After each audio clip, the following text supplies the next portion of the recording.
Yes, my peoples, it's T, and today I'm reviewing the pure electric e-scooter. Let's get it. So first thing we're gonna look at is the exterior of the scooter. So first we have the handlebar, which is a straight handlebar. I know some scooters sometimes have the bit of a curved one, but this is straight, and it comes with the foam elements as well to keep your hands less fatigued when you're riding for a period of time. We had the brakes on the left, and we also have the accelerator button on the right.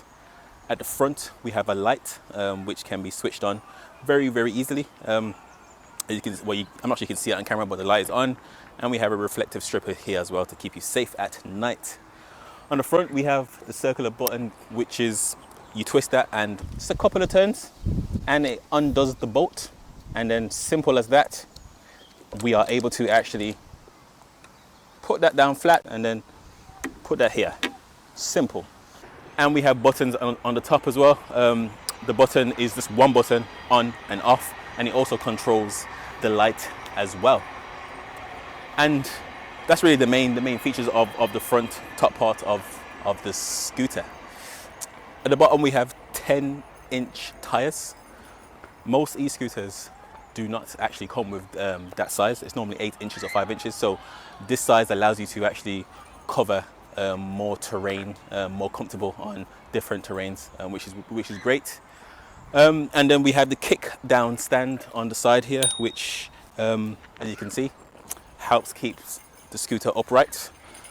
And also we have a little bell here which you can use to tell people to basically get out the way essentially when you want to scoot past them very fast. So this is the 500-watt version of the pure electric e-scooter. So most e-scooters that you buy in the market, really, there will be less wattage, such as 250 or 100, for example. And the reason for the 500-watt rated e-scooters is not only does it allow you a punchier and quicker acceleration, but it also allows you to climb hills, steep hills, at a much better gradient, much faster, much easier. The lower rated e-scooters with a lower wattage motor, they tend to struggle on these hills, and sometimes I've actually seen people walking with their scooters uphill, which defeats the purpose. So 500 watt allows you to actually climb the hill and still be at a steady speed.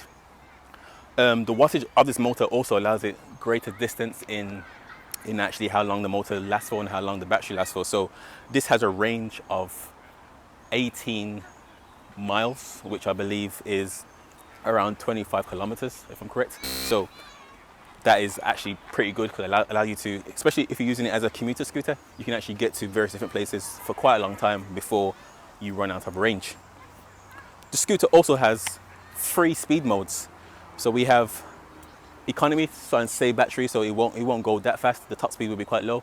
It has the standard, and it also has sports mode, which is of course the fastest mode, and it allows you to get up to 25 kilometers per hour, which is actually quite quick. It feels, on a scooter, it feels quite quick. I think that's around 12 miles per hour in the UK. So with the pure electric e-scooter, it comes in 2 colorways. We have the gray, and we also have the black.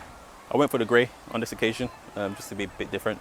And it also comes with a smartphone app, which allows you to see the battery level, but also allows you to actually lock the scooter when you actually park it up.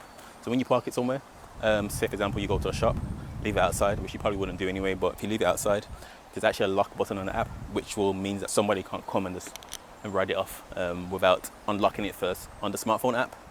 As well as the smartphone app, it has a USB port on the front of the scooter. This allows you to connect a stand when you're doing long journeys.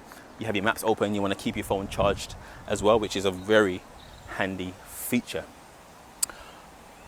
Talking about batteries and charge time, the charge time, well, pure electric classes as a fast charge time. I don't class it as fast, but you can charge in 5.5 hours from 0 to 100 using the provided power adapter, which plugs into the side of the scooter at the bottom as well.